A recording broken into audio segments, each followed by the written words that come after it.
ಅಂತ ಅವ್ರ ಉದ್ದೇಶ ಅಷ್ಟೇ. ಅದು ಬಿಟ್ಟರೆ ಅವ್ರಿಗೆ ಇನ್ನೇನು ಉದ್ದೇಶ ಇಲ್ಲ. ಬಾಕಿಯವರು ಇದು ವಿರೋಧ ಮಾಡೋದು ಏನಕ್ಕಂದ್ರೆ ಯಾವುದೇ ಒಂದು ಅಭಿವೃದ್ಧಿ ಆಗ್ಬಾರ್ದು, ಇದ್ದಿದ್ದ ತರಾನೇ ಹೋಗ್ಬೇಕು. ಎರಡು ಕೂಡ ತಪ್ಪು. ಅಭಿವೃದ್ಧಿ ಆಗೇ ಆಗುತ್ತೆ, ಅಭಿವೃದ್ಧಿ ಬೇಕಾಗಿದೆ, ಅದಕ್ಕೆ ಒಂದು ಚೌಕಟ್ಟು ಕೊಡಬೇಕಾಗಿದೆ, ಅದಕ್ಕೆ ಒಂದು ಕಾನೂನು ಮತ್ತೆ ಒಂದು ನೀತಿ ನಿಯಮ ನಾವು ರೂಪಿಸಬೇಕಾಗಿರ್ತಕ್ಕಂಥದ್ದು ಅತಿ ಅವಶ್ಯ. ಇದು ಈ ಗ್ರೇಟರ್ ಮೈಸೂರಲ್ಲಿ ನಮಗೆ ಒಂದು ಒಳ್ಳೆಯ ಅವಕಾಶ ಇದೆ. ಇವತ್ತು ಶಾಸಕರು ಇದರಲ್ಲಿ ಅವ್ರಿಗೆ ಬಹುಶಃ ಇದರ ಒಂದು ಯಾವ ರೀತಿ ಇದು ಮುಂದುವರಿಬೇಕು ಅಂತ ಬಹಳ ಚೆನ್ನಾಗಿ ಗೊತ್ತಿರುತ್ತೆ. ಬಹುಶಃ ಅದು ಹೇಳ್ತಾರೆ ಇಲ್ಲೂ ಕೂಡ. ಇದಕ್ಕೆ ಒಂದು ಕಾಯ್ದೆ ಬರಬೇಕಾಗಿದೆ, ಅಂದ್ರೆ ಮಸೂದೆ ಇವರು ನಮ್ಮ ವಿಧಾನಸಭೆಯಲ್ಲಿ ಮಂಡಿಸಬೇಕಾಗಿದೆ ಗ್ರೇಟರ್ ಮೈಸೂರು ಅಂತ. ಅದಕ್ಕೇನೆ ಒಂದು ಫಂಡ್ ಅನ್ನು ಕೂಡ ಇಡಬೇಕಾಗಿದೆ. ಯಾಕಂದ್ರೆ ಈ ಎಲ್ಲ ಕ್ಷೇತ್ರಗಳನ್ನು ಅದಕ್ಕೆ ವಾರ್ಡ್ ಮತ್ತೆ ಡಿಲಿಮಿಟೇಷನ್ ಇತ್ಯಾದಿ ಎಲ್ಲ ಮಾಡಿ ಅದನ್ನ ಒಂದು ರೀತಿ ಅದನ್ನ ಸಂಘಟಿತ ರೀತಿಯಲ್ಲಿ ನಗರಕ್ಕೆ ಸೇರಿಸಬೇಕಾಗಿದೆ. ಮತ್ತೆ ಅದಕ್ಕೆ ಕೊಡಬೇಕಾಗಿರ್ತಕ್ಕಂಥ ಸೌಲಭ್ಯಗೋಸ್ಕರನೂ ಕೂಡ ಒಂದಷ್ಟು ಹಣ ಮೀಸಲಿಡಬೇಕಾಗಿದೆ. ಇದೆಲ್ಲ ಕೆಲಸವನ್ನು ಆಗ್ಬೇಕಾಗಿದೆ. ಜೊತೆಗೆ ನಾವೆಲ್ಲರೂ ಹೇಳಬೇಕಾಗಿರ್ತದೆ, ಇದು ನನ್ನ ಅಭಿಪ್ರಾಯ, ಬಹುಶಃ ನೀವು ಎಲ್ಲರೂ ಚಿಂತನೆ ಮಾಡಿ ಒಂದು ಒಂದು ಒಂದು ಒಗ್ಗಟ್ಟಾಗಿರ್ತಕ್ಕಂಥ ಒಂದು ವರದಿಗೆ ನಾವು ಕೈ ಜೋಡಿಸ್ಬೋದು. ಹಳೆ ಇವತ್ತಂದ್ರೆ ಆಧುನಿಕ ಮೈಸೂರು, ಅಂದಿನ ಕಾಲದ ಆಧುನಿಕ ಮೈಸೂರು, ಇವತ್ತು ಹಳೆ ನಗರ ಏನಿದೆ ಅದಕ್ಕೆ ಅದಾಗೆ ಆ ಥರ ಒಂದು ರಕ್ಷಣೆ ಆಗ್ಬೇಕಾಗಿರೋದ್ರ ದಿಕ್ಕಿನಲ್ಲಿ ನಾವು ಒಂದು ಚೌಕಟ್ಟು ಕೊಡ್ಬೇಕಾಗುತ್ತೆ. ಅಲ್ಲಿ ಯಾವುದೇ ರೀತಿಯ ಬದಲಾವಣೆ ಬರಬಾರ್ದು. ಅದೇ ಒಂದು ಪಾರಂಪರ್ಯ ಉಳಿಸೋ ಒಂದು ದಿಕ್ಕಿನಲ್ಲಿ ಅಲ್ಲಿ ಒಳಗಡೆ ಏನೇನು ಸೌಲಭ್ಯಗಳು ಕೊಡ್ಬೋದು ಅದನ್ನ ಮಾಡಬೇಕಾಗುತ್ತೆ. ಆ ದೃಷ್ಟಿಯಲ್ಲಿ ಆ ಒಂದು ಕೆಲಸ ಮಾಡಬೇಕಾಗುತ್ತೆ. ಆ ಒಂದು ಹಳೆ ನಗರ ಬಿಟ್ಟು ಎಲ್ಲ ಪಾರಂಪರಿಕ ಕಟ್ಟಡಗಳು ಎಲ್ಲಿದ್ದಾವೆ ಅದರ ಸಂರಕ್ಷಣೆಗಾಗಿಯೂ ಕೂಡ ಮೈಸೂರಲ್ಲಿ ನಿರ್ದಿಷ್ಟವಾಗಿ ಒಂದು ಒಳ್ಳೆ ವ್ಯವಸ್ಥೆ ಬೇಕಾಗಿದೆ. ಯಾಕಂದ್ರೆ ಅದರ ಸಂರಕ್ಷಣೆಯಿಂದಾನೇ ನಮ್ಮ ನಗರಕ್ಕೆ ಒಂದು ಗುರುತು ಬರೋದು, ಒಂದು ಕಲೆ ಬರೋದು ನಮ್ಮ ನಗರಕ್ಕೆ. ಅದಾದ ನಂತರ ಈ ಒಂದು ಏನು 5 ಕಿಲೋಮೀಟರ್ ರೇಡಿಯಸ್ ಇರ್ಬೋದು ಹಳೆ ಮೈಸೂರು ನಗರ, ಅದಾದ್ಮೇಲೆ ನಾವು ಯಾವ ರೀತಿ ಅಭಿವೃದ್ಧಿ ಮಾಡಬೇಕು, ಮೈಸೂರಿನ ಒಂದು ಆರ್ಥಿಕ ವ್ಯವಸ್ಥೆಗೆ ಏನೇನು ಬೇಕಾಗಿದೆ ಅಂತ ನಾವು ಯೋಚನೆ ಮಾಡಬೇಕಾಗುತ್ತೆ. ಈಗ IT ಬಂದ್ರೂ ಒಳ್ಳೆಯದು, ನಮ್ಗೆ ಬೇಕಾಗಿದೆ. ಬೆಂಗಳೂರಿಗೆ ಇವತ್ತು ನಾವು ಒಂದು ಒಂದು ಸಪೋರ್ಟಿಂಗ್ ಪಿಲ್ಲರ್ ಆಗಿ ನಾವು ಕೆಲಸವನ್ನು ಮಾಡ್ಬೋದಾಗಿದೆ. ಇವತ್ತು ಪ್ರವಾಸೋದ್ಯಮಕ್ಕೆ ಮೈಸೂರು ಕೇಂದ್ರವಿದೆ, ಆ ಸೌಲಭ್ಯಗಳನ್ನು ನಾವು ಅಳವಡಿಸ್ಕೊಳ್ಬೇಕಾಗಿದೆ. ಮೈಸೂರು ಕೇಂದ್ರದಲ್ಲೂ ಕೂಡ ಅಂದ್ರೆ ಒಂದು ಪಾರಂಪರಿಕ ಒಂದು ಚೌಕಟ್ಟಿನಲ್ಲಿ ಅದನ್ನ ಅಳವಡಿಸ್ಕೊಳ್ಬೇಕಾಗಿದೆ. ಜೊತೆಗೆ ಸುತ್ತಮುತ್ತ ಇವತ್ತು ಹೋಟೆಲ್ಗಳ ಕೊರತೆ ಇದೆ ಮೈಸೂರಲ್ಲಿ, ಅದಕ್ಕೂ ಕೂಡ ನಾವು ಯಾವ ರೀತಿ ಅವಕಾಶ ಕೊಡ್ಬೋದು. ಇವತ್ತು ನೀವು ನೋಡ್ಬೋದು ಪಾರಂಪರಿಕ ನಗರಗಳಲ್ಲಿ ಮೈಸೂರು ಪ್ರಥಮ ಸ್ಥಾನದಲ್ಲಿ ಈ ಪಾರಂಪರ್ಯ ಒಂದು ದೃಷ್ಟಿಯಲ್ಲಿ. ಆದ್ರೆ ನಮಗೆ ಸೌಲಭ್ಯಗಳನ್ನು ನಾವು ಹೋಲಿಕೆ ಮಾಡಕ್ ಹೋದ್ರೆ ಯಾವುದೇ ಒಂದು ಪಾರಂಪರಿಕ ನಗರ ನೋಡಿ, ಜೈಪುರ್ ಇರ್ಬೋದು, ಉದಯಪುರ್ ಇರ್ಬೋದು, ಅಮೃತ್ಸರ್ ಇರ್ಬೋದು, ಪೂರಿ ಇರ್ಬೋದು, ಎಲ್ಲಕ್ಕೂ ಕೂಡ ಒಳ್ಳೊಳ್ಳೆ ಬ್ರ್ಯಾಂಡ್ ಹೋಟೆಲ್ಗಳಿದೆ. ಮೈಸೂರಲ್ಲಿ ಒಂದೇ ನಗರದಲ್ಲಿ ಬರೀ ಒಂದ್ 2-3 ಇದ್ರೆ ಏನೂ ಇಲ್ಲವೇ. ಅದು ಯಾಕೆ ಅಂತ ನಾವು ಚಿಂತನೆ ಮಾಡ್ಬೇಕು. ಅದೇ ರೀತಿ ಇವತ್ತು ಬೇರೆ ಬೇರೆ ಸೌಲಭ್ಯಗಳನ್ನು ಅಳವಡಿಸ್ಕೊಳ್ಳೋದಕ್ಕೆ ಏನೇನು ಚೌಕಟ್ಟುಗಳು ಬೇಕಾಗಿದೆ. ಇವತ್ತು ನಾವು ಮೆಡಿಕಲ್ ಟೂರಿಸಂಗೋಸ್ಕರನೂ ಕೂಡ ಮೈಸೂರು ಒಂದು ಹಬ್ ಆಗಿದೆ, ಅದಕ್ಕೆ ನಾವು ಏನು ಚೌಕಟ್ಟು ಕೊಡ್ಬೋದು.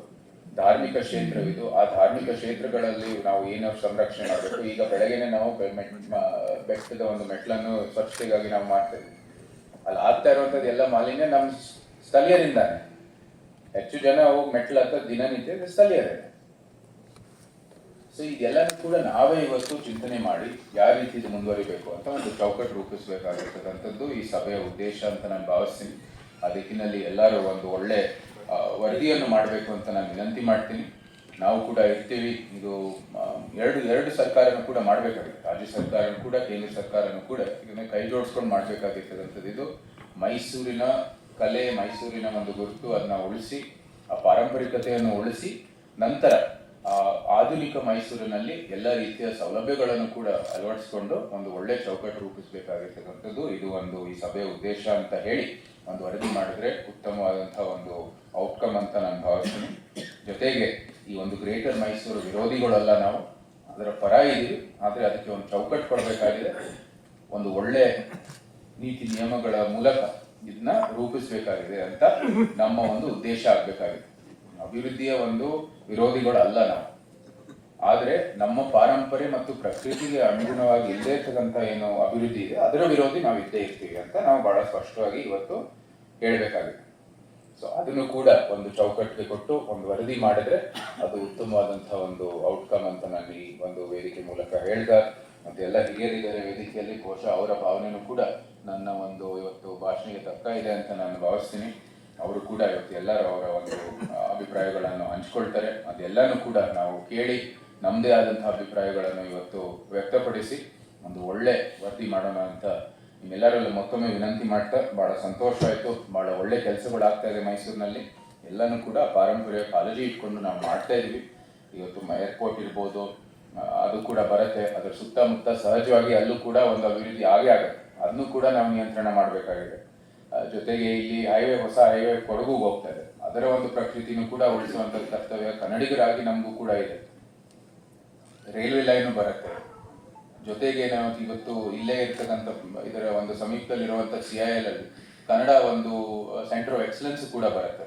ಅದಕ್ಕೂ ಕೂಡ ಮೈಸೂರಿಗೆ ಬಹಳ ಸಂಬಂಧ ಇದೆ. ಅದರ ಅಭಿವೃದ್ಧಿಯೂ ಕೂಡ ಒಂದು ಪಾರಂಪರಿಕ ನೆಲೆಗಟ್ಟಿನಲ್ಲೇ ಮುಂದುವರಿಬೇಕಾಗಿದೆ. ಒಳ್ಳೊಳ್ಳೆ ಕೆಲಸಗಳು ಆಗ್ತಾ ಇದೆ. ಸೊ ಇದೆಲ್ಲ ಆಗುವಾಗ ನಾವು ಕೂಡ ಈ ಗ್ರೇಟರ್ ಮೈಸೂರಿಗೆ ಒಂದು ಒಳ್ಳೆ ಚೌಕಟ್ಟು ಕೊಟ್ಟರೆ ಮೇಲ್ಮಟ್ಟ ಒಂದು ನಿಜವಾದಂತಹ ಒಂದು ಮ್ಯಾಕ್ರೋ ಲೆವೆಲ್ ಅಲ್ಲಿ ಒಳ್ಳೆ ಒಂದು ಅಭಿವೃದ್ಧಿ ಆಗೋದಕ್ಕೆ ಅವಕಾಶ ಆಗುತ್ತೆ.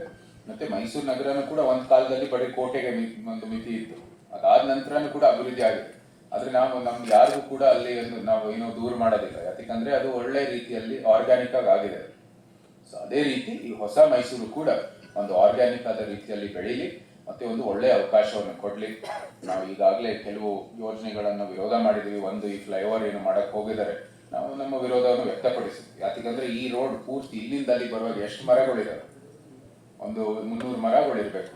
ಕುಕ್ರಳ್ಳಿ ಕೆರೆ ಸುತ್ತಮುತ್ತ ಮೆಟ್ರೋಪೋಲ್ ಸರ್ಕಲ್ ಇಂದ ಇಲ್ಲಿವರೆಗೆ ಫ್ಲೈಓವರ್ ಬರ್ತದೆ. ಅದಕ್ಕೆ ವಿರೋಧ ನಾವು ಸಹಜವಾಗಿ ನಾನು ವ್ಯಕ್ತಪಡಿಸ್ತೀನಿ. ಯಾಕಂದ್ರೆ ಅಷ್ಟು ಒಂದು 300 ಮರಗಳು ಅವರು ಕಿತ್ತಾಕ್ಬೇಕಾಗತ್ತೆ. ಇಡೀ ಒಂದು ಪಾರಂಪರ್ಯ ಏನಿದೆ ಸುತ್ತಮುತ್ತ ಅದಕ್ಕೆ ಒಂದು ಪೂರ್ತಿ ಕವರ್ ಆಗುವಂತೆ ಫ್ಲೈಓವರ್ ಆಗಿದೆ. ಬೆಂಗಳೂರಲ್ಲಿ ನೋಡಿದ್ದಾರೆ, ಫ್ಲೈಓವರ್ ಮೇಲೆ ಇನ್ನೊಂದು ಫ್ಲೈಓವರ್ ಆಗಿದೆ. ಇನ್ನು ಟ್ರಾಫಿಕ್ ಎಲ್ಲಿ ಕಡಿಮೆ ಆಗಿದೆಯೋ ಇಲ್ಲೋ ಅಂತ ನೀವೇ ಯೋಚನೆ ಮಾಡಿ. ನಾವು ಪ್ರತಿ ಒಂದು ಸ್ಟೇಷನ್ ಇಂದ ಇಲ್ಲಿ ಬರ್ಬೇಕಂದ್ರೆ ಏರ್ಪೋರ್ಟ್ ಇಂದ ಬೆಂಗಳೂರು ಆಚೆ ಬರೋದೇ ಅರ್ಧ ಸಮಯ ಅಲ್ಲ. ಅದಾದ್ಮೇಲೆ ಮೈಸೂರಿಗೆ ಬಹಳ ಸುಲಭವಾಗಿ ನಾವು ಬರ್ತೀವಿ. ಇದು ಬಹಳ ಚಿಂತನೆ ಮಾಡ್ಬೇಕಾಗಿರ್ತಕ್ಕಂಥದ್ದು. ಫ್ಲೈಓವರ್ ಹಲವಾರು ಅಧ್ಯಯನಗಳಿದಾವೆ.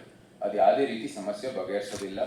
ಅದು ಬರೀ ಒಂದು ಅಭಿವೃದ್ಧಿಗೋಸ್ಕರ ಅಭಿವೃದ್ಧಿ ಮಾಡುವಂಥದ್ದು ಒಂದು ಯೋಜನೆ ಅಷ್ಟೇ. ವೈಟ್ ಟಾಪಿಂಗು ಕೂಡ ಮಾಡ್ತಾರಂತೆ, ಅದನ್ನು ಕೂಡ ಬಹಳ ಅಧ್ಯಯನಗಳು ಆಗಿದ್ದಾವೆ. ಸುಮ್ಮನೆ ಅದನ್ನು ವಿರೋಧ ಮಾಡಿದ್ರೆ ಅದಕ್ಕೂ ಕೂಡ ನೀವು ಅಭಿವೃದ್ಧಿ ವಿರೋಧಿ ಅಂತ ಹೇಳ್ತಾರೆ. ಡ್ರೈನೇಜ್ಗೆ ಎಷ್ಟು ಹಾನಿಕಾರಕ ಆದಂತಹ ಒಂದು ಅಭಿವೃದ್ಧಿ ವೈಟ್ ಟಾಪಿಂಗ್ ಅಂತ ನೀವೇ ದಯವಿಟ್ಟು ನೋಡಿ, ನೀವೇ ಒಂದು ಅಧ್ಯಯನ ಮಾಡಿ, ಸಂಶೋಧನೆ ಮಾಡಿ. ಸೊ ಅದು ಎಲ್ಲ ಇಂಥ ಒಂದು ಅಭಿವೃದ್ಧಿ ಆಗುವಾಗ ಬಹಳ ಯೋಚನೆ ಮಾಡಬೇಕಾಗಿದೆ. ಏನ್ ಬೇಕಾಗಿದೆ, ಏನ್ ಬೇಡ, ಮತ್ತೆ ಯಾವ ಚೌಕಟ್ಟಿನಲ್ಲಿ ನಾವು ಮುಂದುವರಿಬೇಕು ಅಂತ ನಾವು ಯೋಚನೆ ಮಾಡಬೇಕಾಗಿದೆ.